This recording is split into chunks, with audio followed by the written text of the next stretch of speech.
নবীজি বলেন, তোমার ঈমান খাঁটি করো, অল্প আমল নাজাতের জন্য যথেষ্ট হয়ে যাবে।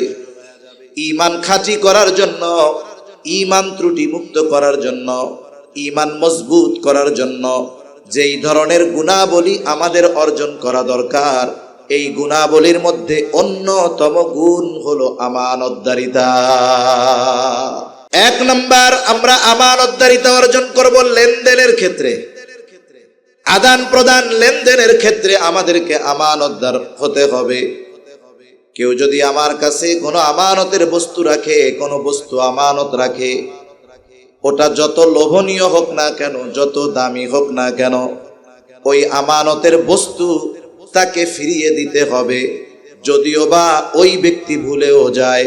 কেউ যদি আমার কাছে কোনো আমানতের বস্তু রাখে, কোনো সম্পদ রাখে, টাকা পয়সা রাখে, ওই মালিক যদি এটা ভুলেও যায়, ওই মালিকের হক তার কাছে ফিরিয়ে দেওয়ার নির্দেশ আমাদের দিয়েছেন কে? এজন্য কেউ যদি আমার কাছে কোনো পাওনা থাকে, সেটা আমানতের হোক আর সাধারণ হক হোক, আমানতের হোক চাই সাধারণ কোনো হক হোক, কারো হক যদি আমার কাছে থাকে, হকদার যদি ভুলেও যায়, হকদারের কাছে হক পৌঁছে দেওয়ার দায়িত্ব আমার। আমাদের দেশের মানুষ অনেক সময় ইবাদত করে কিন্তু মানুষের হকের ব্যাপারে সচেতন নয়। অনেক মানুষ চিন্তা করে আমার ইবাদত আমাকে পরকালে নাজাত দিয়ে দিবে। এই জন্য অনেক মানুষ ইবাদত করে কিন্তু মানুষের হক নষ্ট করে। অথচ এই ছোট্ট ছোট্ট মানুষের হকগুলো কিয়ামতে তার আমল বরবাদ হওয়ার কারণ হবে। কিয়ামতের দিন হয়তো তার আমল করবার পরেও এই যে মানুষের হক নষ্ট করেছে, এই কারণে জান্নাতে যাওয়া কঠিন হয়ে যাবে।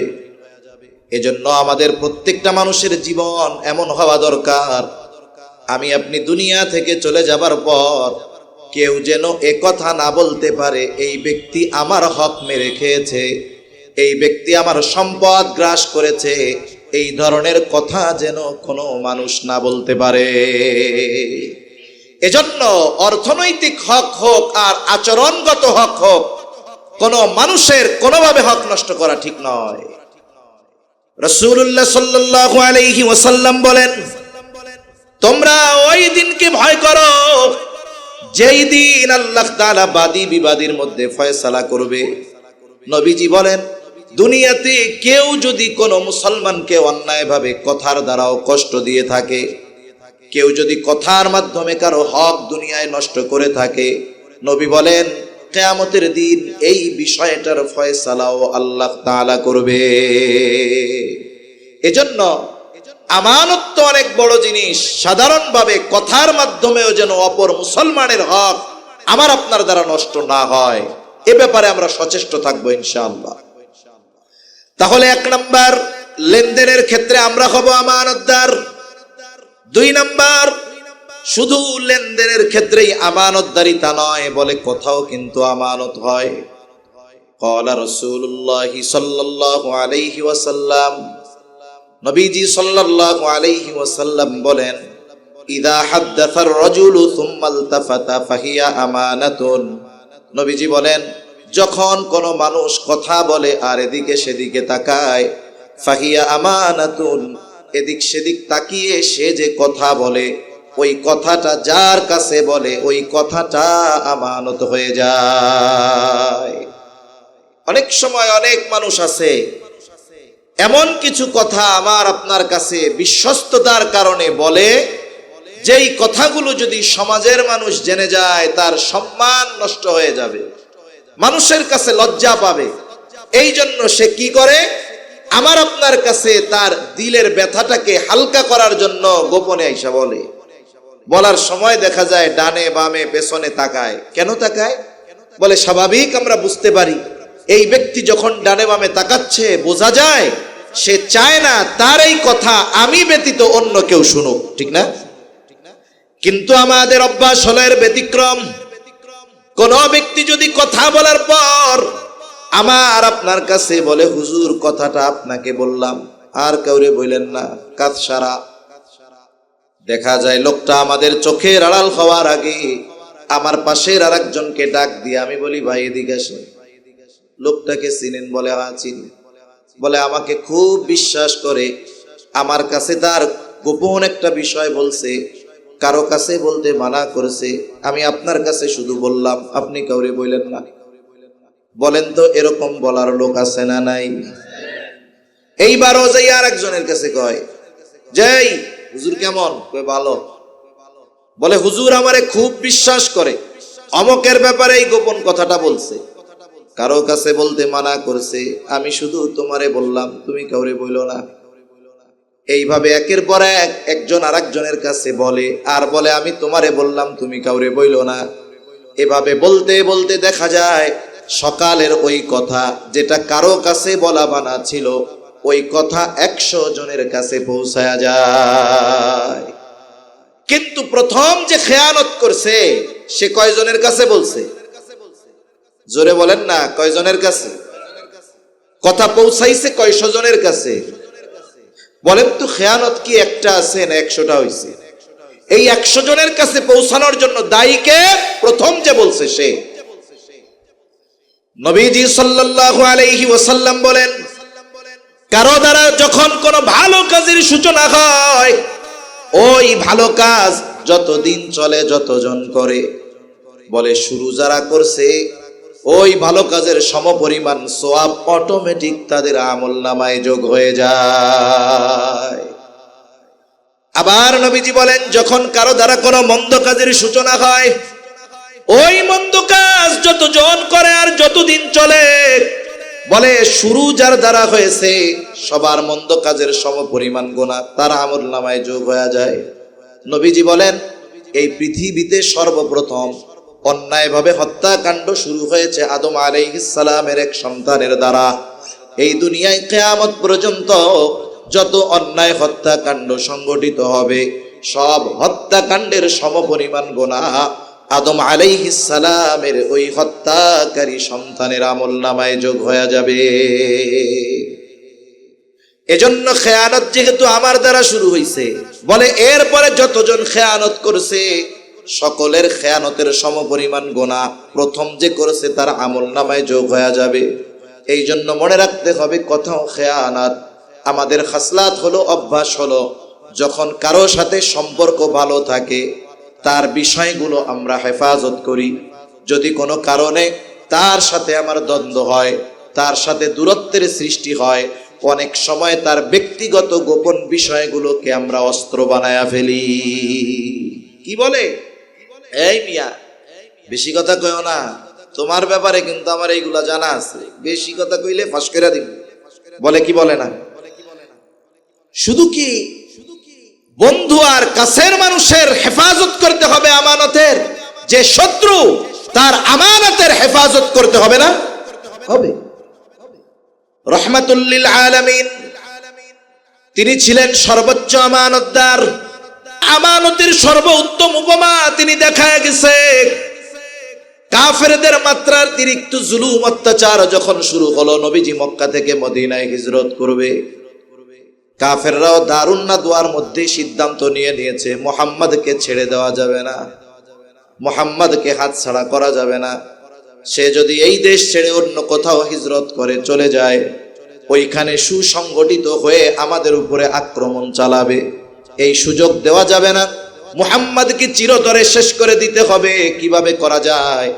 সব পরামর্শের পরে সিদ্ধান্ত হলো, প্রত্যেক গোত্র থেকে একজন মুহাম্মদ সাল্লাল্লাহু আলাইহি ওয়াসাল্লামকে হত্যাকাণ্ড ঘটানোর কাজে সম্পৃক্ত থাকবে।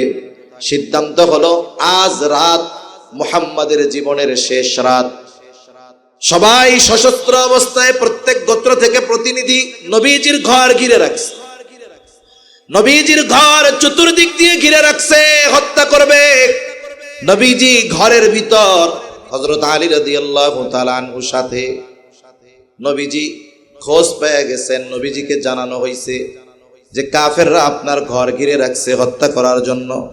ওই কঠিন মুহূর্তেও নবীজি সাল্লাল্লাহু আলাইহি ওয়াসাল্লাম আলী রাদিয়াল্লাহু তাআলা আনহুর কাছে দায়িত্ব দিয়েছেন।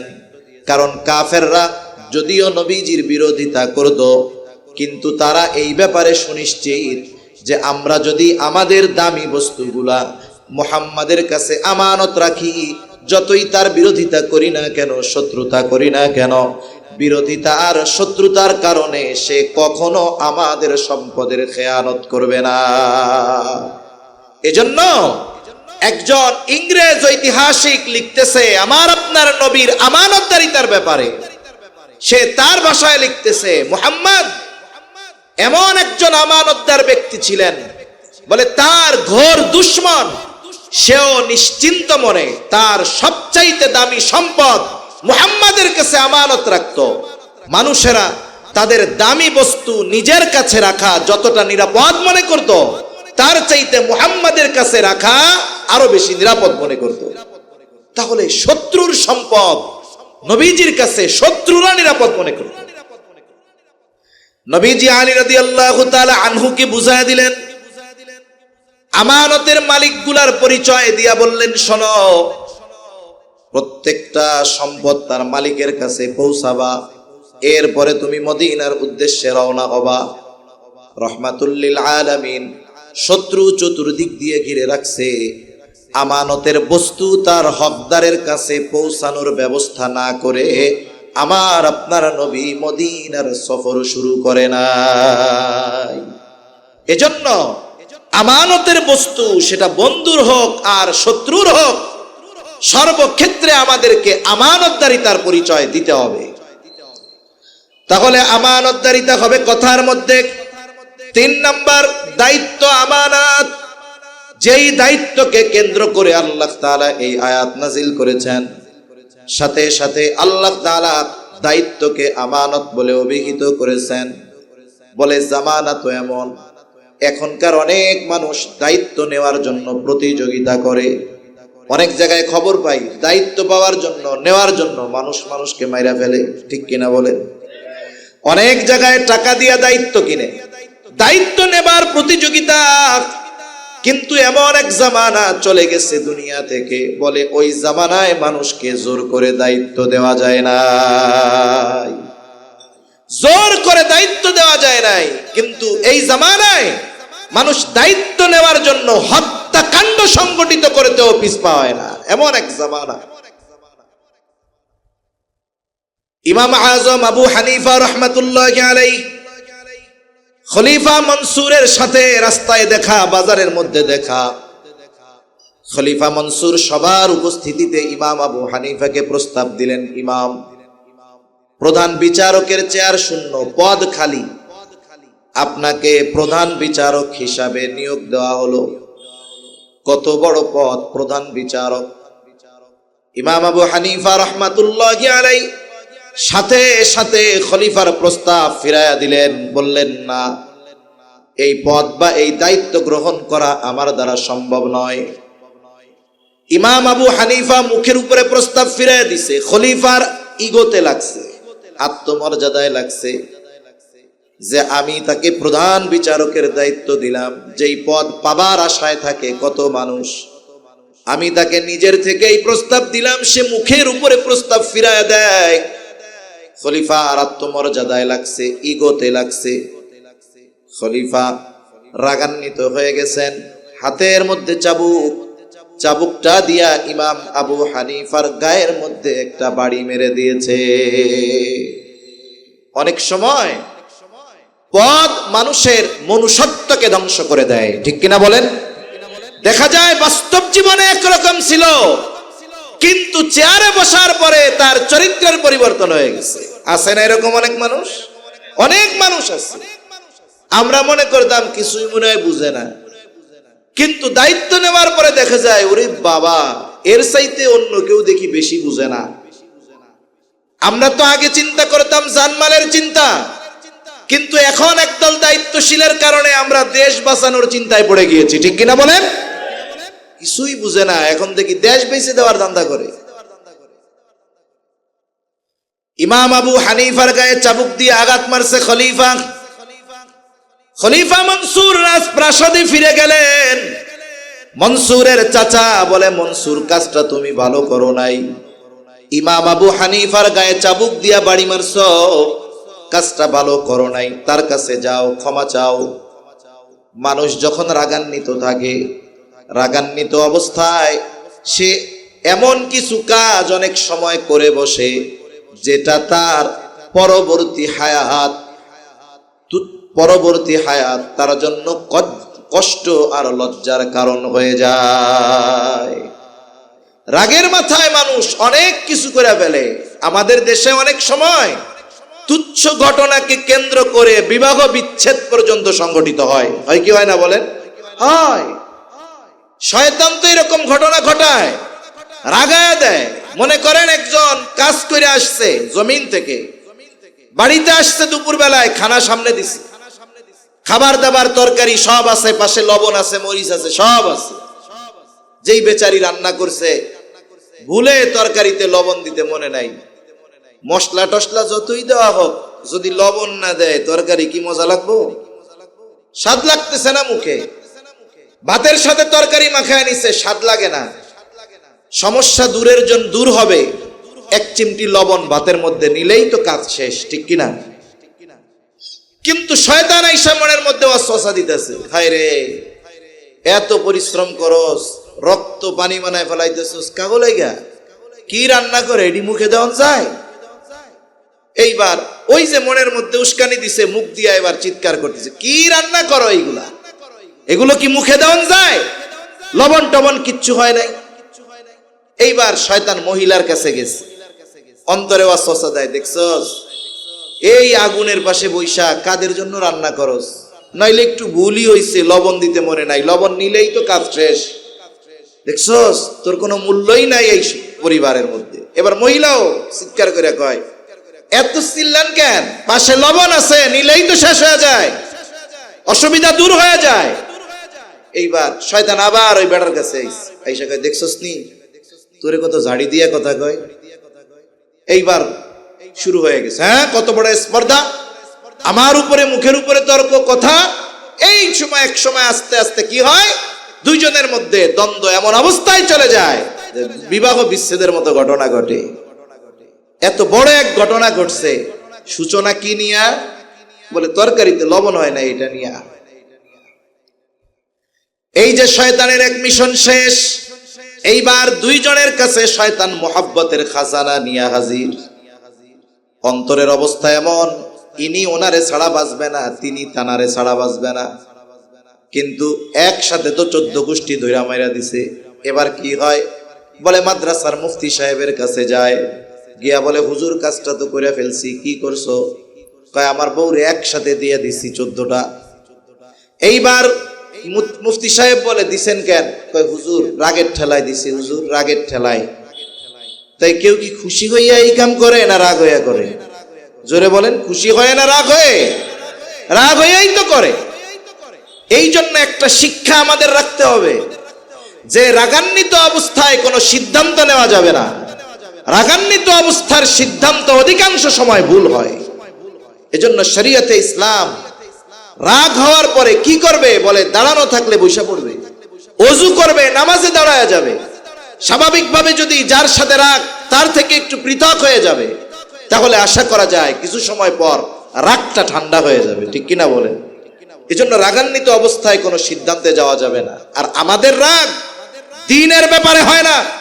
আল্লাহকে গালি দিলে রাগ হয় না, নবীকে গালি দিলে রাগ হয় না, কোরআনের বিরুদ্ধে বললে রাগ হয় না, ইসলামের বিরুদ্ধে বললে রাগ হয় না। আমাদের যত রাগ হয় নেতার বিরুদ্ধে বললে। তোমার নেতা ইসলামের বিরুদ্ধে বলে, এই জন্যই তো বলা হয়। কিন্তু তোমার নেতার বিরুদ্ধে যদি উলামায়ে কেরাম, ইসলাম প্রিয় দিনদার তাওহীদি জনতা যদি প্রতিবাদ করে, তুমি ওই ইমানদার ব্যক্তিদের বিরুদ্ধে আচরণ করো, ঠিক কিনা বলেন? তোমার এই রাগ দেয় শয়তানে। আর ইসলামের জন্য, দ্বীনের জন্য যারা রাগ হয়, এটা ঈমানের পরিচয় বহন করে। এজন্য রাগ তো হবে দ্বীনের জন্য, কিন্তু আমাদের রাগ হয় জাগতিক তুচ্ছ কারণে। যদি রাগ হয়, খবরদার রাগান্বিত অবস্থায় আমরা চূড়ান্ত সিদ্ধান্ত নিব না। খলিফা মনসুর যখন চাবুক দিয়ে আঘাত করছে তখন তো ছিল রাগ, এখন ক্ষমা চাইতে যাবে, রাগ নাই। ক্ষমা চাইতে যাইতে তার লজ্জা লাগতেছে। খলিফা মনসুর তার সবচাইতে বিশ্বস্ত ব্যক্তিটাকে ইমাম আবু হানিফার কাছে পাঠায়া দিল। যাবার সময় এক থলে স্বর্ণ মুদ্রা দিয়া বলে যাও ইমাম আবু হানিফাকে গিয়ে বলবা খলিফা তার আচরণের জন্য লজ্জিত, আপনি তাকে মাফ করে দেন।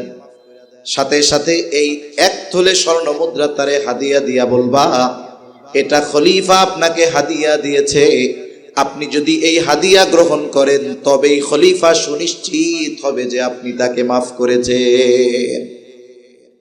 লোকটা চলে গেছে ইমাম আবু হানিফার কাছে, গিয়া বলে ইমাম খলিফা তার আচরণের জন্য লজ্জিত, আপনার কাছে ক্ষমা প্রার্থী, ক্ষমা করে দেন। ইমাম আবু হানিফা নববী গুণে গুণান্বিত মানুষ, নববী গুণে গুণান্বিত মানুষ, সাথে সাথে বললেন হ্যাঁ আমি তারে মাফ করে দিলাম। এইবার ওই ব্যক্তি স্বর্ণ মুদ্রার থলে দিয়া বলে ইমাম এটা আপনার জন্য খলিফা হাদিয়া দিয়েছে, এই হাদিয়া যদি আপনি গ্রহণ করেন তবেই সে সুনিশ্চিত হবে আপনি তাকে মাফ করে দিয়েছে। মাফ তো করছেন, হাদিয়াটা নেন। এইবার যেহেতু আপনি তার উপরে খুশি, খুশি না হইলে তো আর মাফ করেন নাই। ইমাম আবু হানিফা বললেন যাও, হাদিয়া লাগবে না, এটা ফিরায় নিয়ে যাও। লোকটা বারবার পিড়াপিড়ি করতেছে। ইমাম আবু হানিফা জিজ্ঞাসা করলেন তোমার খলিফা যে আমারে হাদিয়া দিল এত স্বর্ণ মুদ্রা পাইল কোথায়? বলে উনি পাবে কোথায়, রাষ্ট্রীয় সম্পদ থেকে দিয়েছে, কোষাগার থেকে দিয়েছে। ইমাম আবু হানিফা বলেন এটা ফিরায় নাও। লোকটা এবার বলে ইমাম আপনি এইটা রাখেন, যদিও আপনি নিজের জন্য ব্যয় না করেন, মানুষরে সদকা করে দিয়েন, তারপরেও রাখেন। ইমাম আবু হানিফা এবার কঠোর হয়ে বললেন শোনো, তোমার খলিফাকে এটা ফেরত দিয়ে দিবা, সাথে সাথে এটাও বলবা রাষ্ট্রীয় সম্পদ ব্যক্তিগত কাজে ব্যবহার করার অধিকার তার নাই, বরং এই সম্পদ রক্ষণাবেক্ষণের দায়িত্ব তার। তাকে যেই সম্মানী এই কারণে দেওয়া হয় ওই সম্মানের বাহিরে একটা টাকা ব্যক্তিগত কাজে খরচ করার অধিকার তার নাই। তাকে গিয়ে বলবা এই সম্পদ আমানত, তার দায়িত্ব আমানত। কারণ রাষ্ট্রীয় দায়িত্ব যারা পালন করে একেবারে মেম্বার থেকে নিয়ে প্রেসিডেন্ট পর্যন্ত, বলেন তো এই দায়িত্ব পালন করার কারণে তাদেরকে কিছু সম্মানী দেওয়া হয় কি হয় না? ওইটার অধিকারী তাদের আছে, এর বাইরে তাদের অধিকার নাই। অথচ দেখুন অনেক সময় আমরা ইসলামী শাসন ব্যবস্থার কথা বললে মানুষ ভয় পায়, আর আমাদেরও ব্যর্থতা। ইসলামী শাসন ব্যবস্থা বা শরঈ আইন বলতে আমরা আপনাদেরকে শুধু বুঝাইছি যে চুরি করলে হাত কেটে ফেলবে, জেনা করলে পাথর মেরে মেরে ফেলবে। ইসলামী শরিয়াতে কি শুধু এই দুইটাই আছে, অন্য কিছু নাই? মনে রাখবেন শুধু মুসলমান নয়, গোটা পৃথিবীর মানুষ যেগুলো চায় ওই আইনি শরিয়ত বাস্তবায়ন করতে চায়। দুনিয়ার কোন মানুষ আছে দুর্নীতি চায়? আপনারা কেউ দুর্নীতি চান? যেই দলের লোক হোক, কেউ কি দুর্নীতি চায়? দুর্নীতিবাজ ছাড়া সাধারণ কোন মানুষ দুর্নীতি চায় না, সাধারণ কোন মানুষ চুরি ডাকাতি চায় না, সাধারণ কোন মানুষ অন্যেরটা মেরে খাবে, জোর জুলুম করে নিয়ে যাবে, এটা পছন্দ করে না। সাধারণ কোন মানুষ তার হক নষ্ট করবে কেউ, এটা পছন্দ করে না। অনুরূপ ভাবে শরীয়ত জুলুম চায় না, শরীয়ত অন্যের হক নষ্ট করতে চায় না, বরং সাধারণ মানুষ শান্তির জন্য যেটা চায় ওটাই শরীয়তে ইসলাম চায়। ঠিক কিনা বলে? তবে দুর্নীতি বন্ধ করার আইন ইসলামেও আছে, জাগতিকভাবে অন্যান্য আইনের মধ্যেও আছে। সমস্যা হলো জাগতিক আইনের ফাঁক ফোকর আছে, এই জন্য বড় বড় জুলুম করার পরেও রাঘব বোয়ালরা ফাঁকা দিয়া বের হয়ে যায়। কিন্তু কোরআন সুন্নাহর আইনে কোনো ফাঁকা ফোকর নাই। জানে কোন চুনাপুটিও যদি দুর্নীতি করে শরীয়তের আইনের জালে তাকে বেঁধে যাওয়া লাগবে। ঠিক কিনা বলে? এজন্য ওই দল ইসলাম চায় না। কিন্তু ইসলাম যেটা চায়, গোটা পৃথিবীর মুসলিম হোক আর নন মুসলিম হোক সবাই সেটা চায়। এজন্য শরীয়তে ইসলাম পরিপূর্ণ প্রতিষ্ঠিত না হওয়া পর্যন্ত দুনিয়ায় প্রকৃত শান্তি আসা এটা অসম্ভব। ইমাম আবু হানিফার কথায় লোকটা ফিরে গেল। এইবার খলিফার কাছে আরো মিথ্যা কথা সাজায়া বলতেছে, খলিফা আপনাকে ইমাম আবু হানিফা খেয়ানতকারী বলছে। খলিফা প্রচন্ড রাগান্বিত হয়ে গেলেন, বাহিনী পাঠায় দিলেন, যাও, কত বড় স্পর্ধা, আমারে খেয়ানতকারী বলে ওকে জেলখানার মধ্যে বড়। ইমাম আবু হানিফাকে জেলখানার মধ্যে বড়া হলো। প্রতিদিন চাবুক দিয়ে আঘাত করা হতো আর বলা হতো, আপনি যদি প্রধান বিচারকের দায়িত্ব গ্রহণ করেন ছেড়ে দেওয়া হবে। ইমাম আবু হানিফা চাবুকের আঘাতে জর্জরিত হয়ে গেছেন, তবুও প্রধান বিচারকের দায়িত্ব গ্রহণ করেন নাই। ঐতিহাসিকদের থেকে দুইটা বর্ণনা পাওয়া যায়। এক বর্ণনা বলে, যখন ইমাম আবু হানিফা তার কথার উপরে অটল, সিদ্ধান্তের উপরে অটল, খাবারের সাথে বিষ মিশায়া ইমাম আবু হানিফাকে হত্যা করা হলো। আর এক বর্ণনায়, যখন তিনি প্রচন্ড অসুস্থ হয়ে গেলেন, ওনাকে ছেড়ে দেওয়া হলো, তবে গৃহবন্দী করে ফেলা হলো। ওই অবস্থায় ইমাম আবু হানিফা দুনিয়া থেকে বিদায় নেন। ছাত্ররা ইমাম আবু হানিফাকে জিজ্ঞাসা করে, উস্তাদ, যেই দায়িত্ব নেওয়ার কারণে আপনার উপরে এত জুলুম, এত অত্যাচার, ওই দায়িত্ব গ্রহণে আপনি অযোগ্য ব্যক্তি নয়, বরং ওই সময় যদি গোটা পৃথিবীর মধ্যে প্রধান বিচারকের দায়িত্ব গ্রহণ করার জন্য একজন যোগ্য ব্যক্তি থাকতো, বলে ওই যোগ্য একজন ব্যক্তি হতেন ইমাম আজম আবু হানিফা রহমাতুল্লাহি আলাইহি। আপনি যোগ্য হওয়ার পরেও দায়িত্ব নেন নাই কেন? অথচ অযোগ্যরা টাকা দিয়ে, পাওয়ার দিয়ে মানুষকে জুলুম করে দায়িত্ব নেওয়ার প্রতিযোগিতা করে। করে কি করে না বলে? করে। বিগত সরকারের সময় যখন দলীয় মার্কায় নির্বাচন চলতেছে, দলীয় মার্কায় আসলে মানুষের ব্যক্তি নির্বাচনের কিছু সুযোগ ছিল। এক সময় ইউনিয়ন পরিষদে দল না ব্যক্তিকে ভালো এটা নির্বাচন করা যেত, কিন্তু যখন স্থানীয় সরকারের নির্বাচনগুলাও দলীয় মার্কায় দেওয়া হইল, তখন ওই তাহাজ্জুদের সময়ের ভোট ওই জায়গায় শুরু হয়ে গেল। বুঝেন নাই? আমরা তো তাহাজ্জুদের গল্প শুনছি, তাহাজ্জুদের সময় ভোটও চলতো।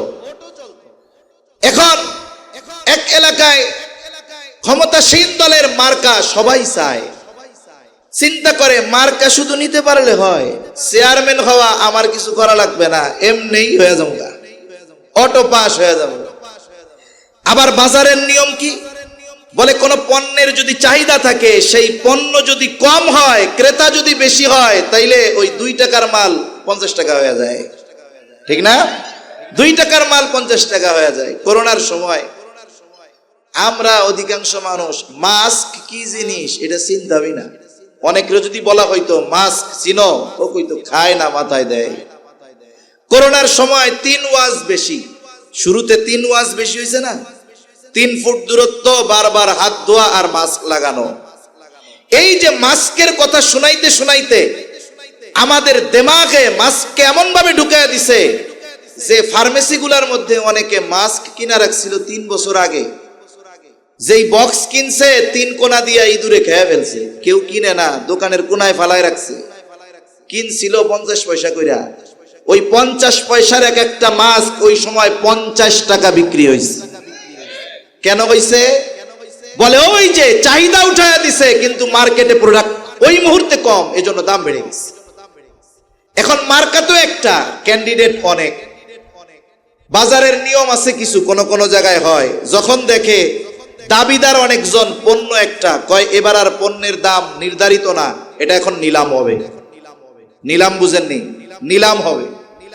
এখন নিলামে ডাক দেয়, নিলামে ডাকতে ডাকতে ওই মার্কার দাম উঠছে 3 কোটি না 5 কোটি টাকা।